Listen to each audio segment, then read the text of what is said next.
Hi guys, my name's Laura and I'm the Specky Seamstress. Welcome back to my channel. Today I've been planning again.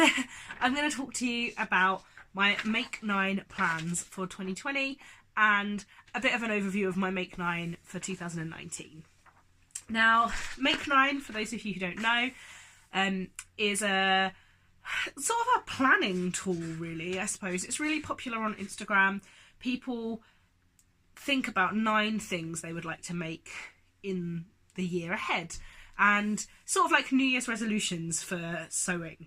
You can think about what things might challenge you, what things have been sitting in your stash for a while that you've been saying you're going to make, or just a pattern that's taken your fancy and you'd like to really make the time to sew. And I was really excited about taking part in Make 9 2019.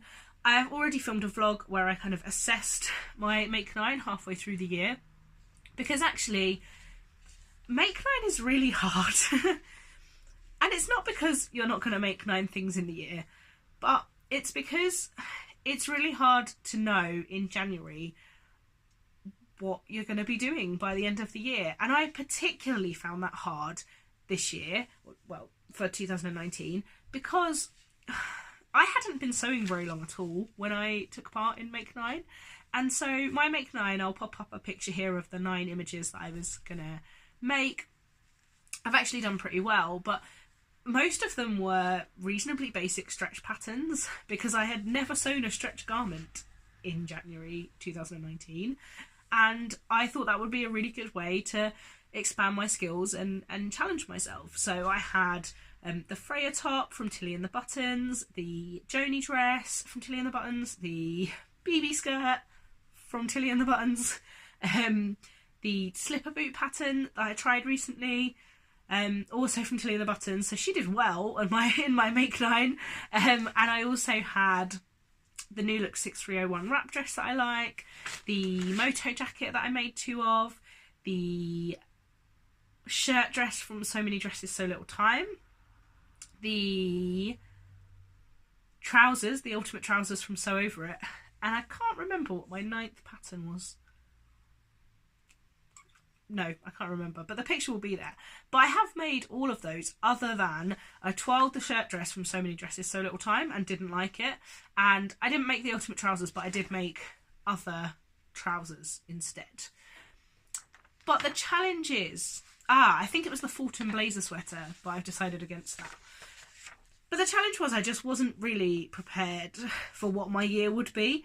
I mean, in January last year, if you'd have told me that by December I'd have a YouTube channel talking about sewing, most of my wardrobe would be me made, and I'd be dancing around in me made underwear on the internet, I probably wouldn't have believed you. I probably would have laughed you out the door.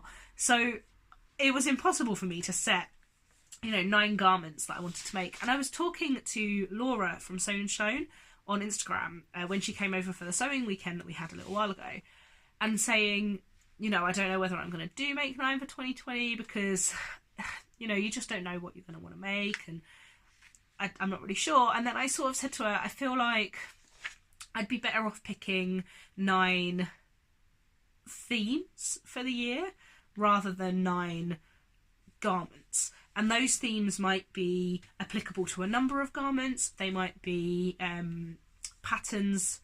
It might be theme that might require several patterns to try before I got the right one. And I sort of have been playing around with that idea in my head, and then I got planning, and then I decided that that's what I was going to do.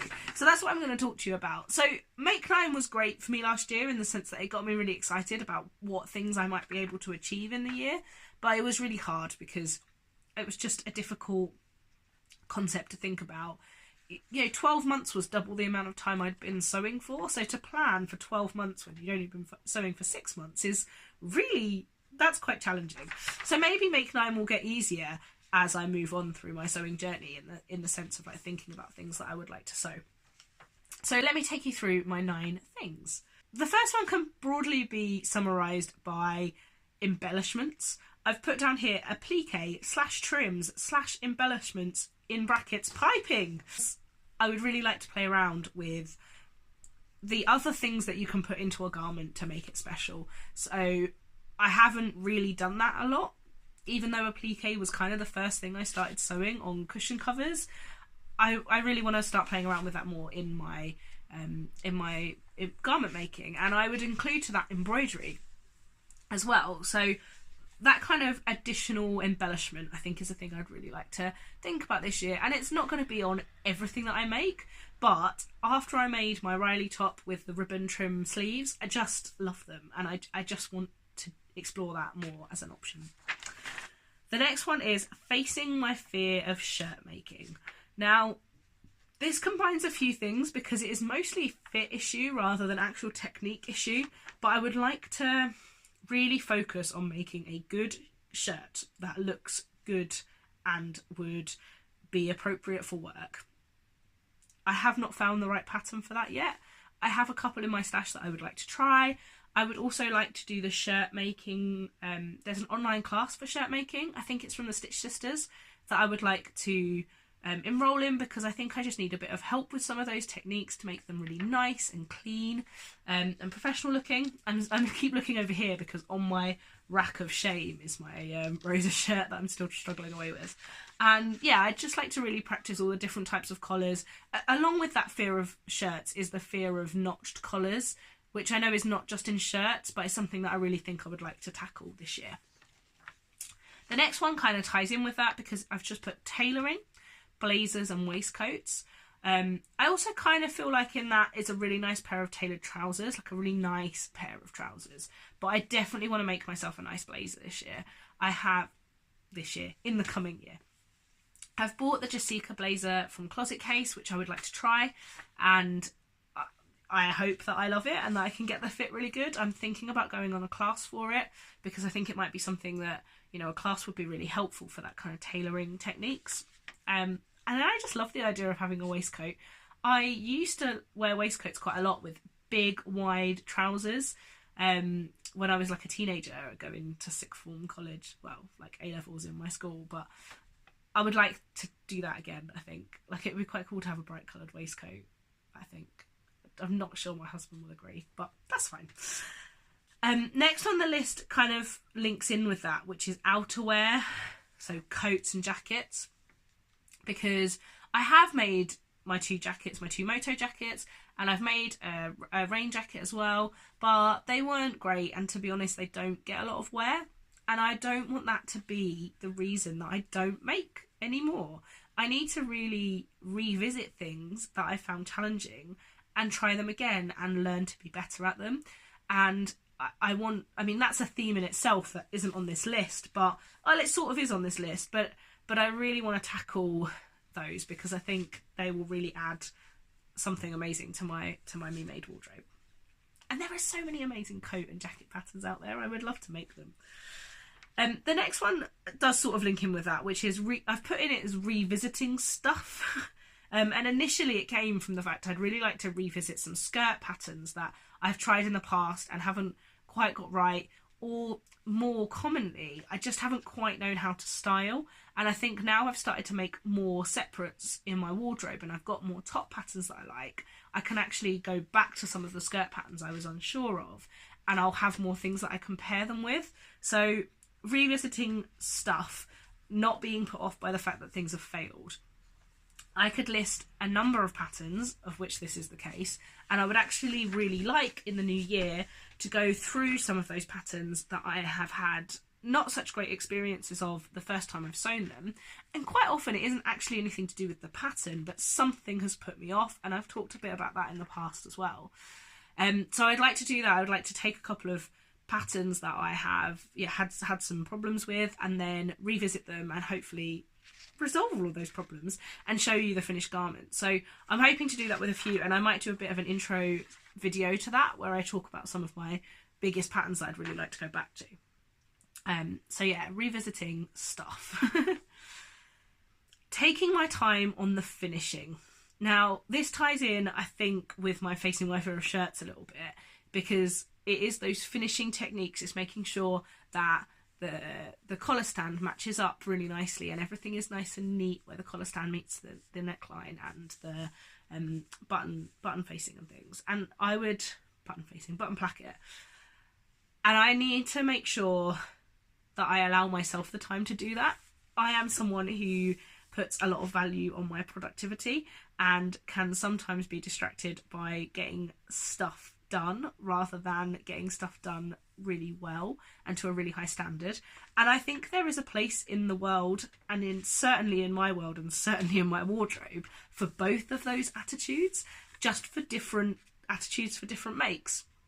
And I think certainly for some of those outerwear, blazer, shirts, things where those finishing touches make a huge difference as to whether it looks professional or not, I need to really take that time and allow myself that. So that's one of my themes is, I'd like to think about a make that I'm making and say, is this one I want to finish, or is this one I want to really finish well? That doesn't mean I'm going to make sure that it's perfect, because as we all know, things do not have to be perfect to be wearable, but I would like to just know which kind of bar I'm setting for which make.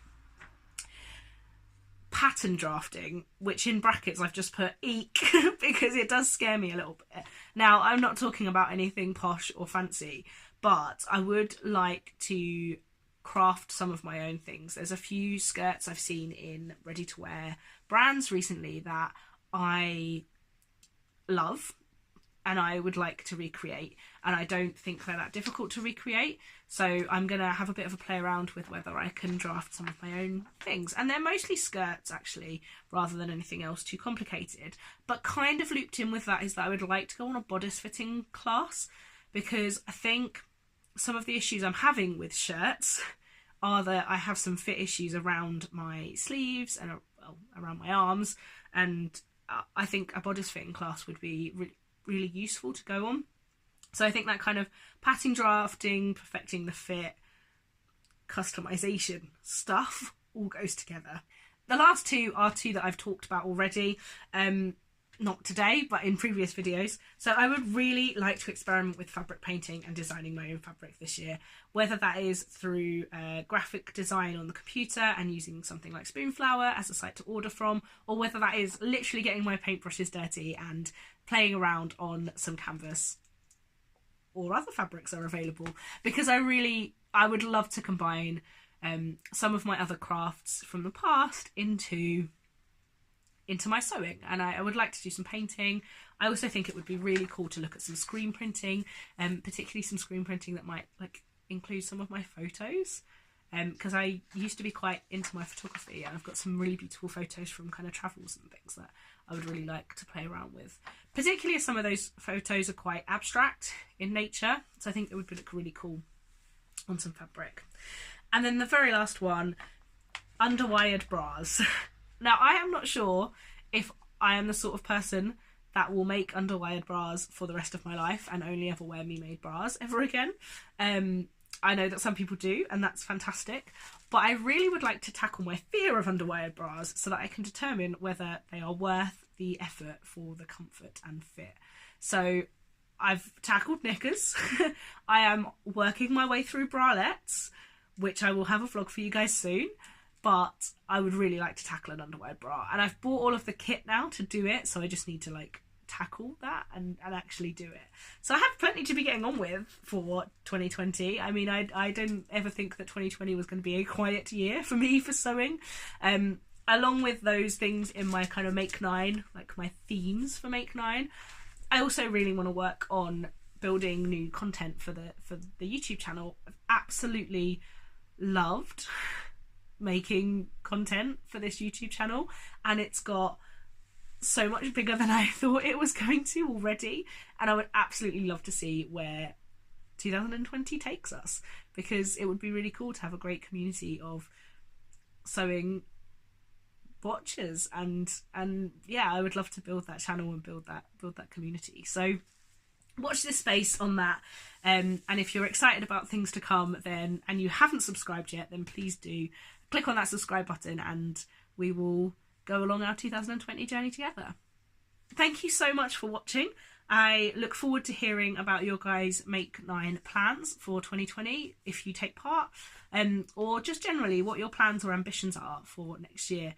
I've never really been a big New Year's resolution person, but it is a good time to like think about stuff and just have the chance to really assess kind of where you are and what you want to be doing. So I think I've enjoyed this activity, and I feel like it's good to come up with 9 themes for the year that I can really compare all of my makes to. I can say, oh, you know, are these fitting into these themes, and am I really living those ambitions? God, that was cheesy, wasn't it?